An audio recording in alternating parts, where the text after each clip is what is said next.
कदमा के गाछ तारा पापा बैठे मन मारी गे माई कदमा के गाछ तारा चाचा बैठे मन मारी गे माई काहिला सुंदर बेटी ले हाला जनमिया गे माई काहिला सुंदर बेटी ले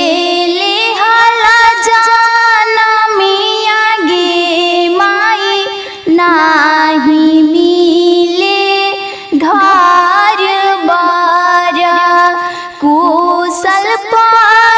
परिवार गे माई नाही मिले सारा विश्वरवा दहेज मांगे 9 लाख गे माई आन दिहाली धान दिहाली सोनावा रतन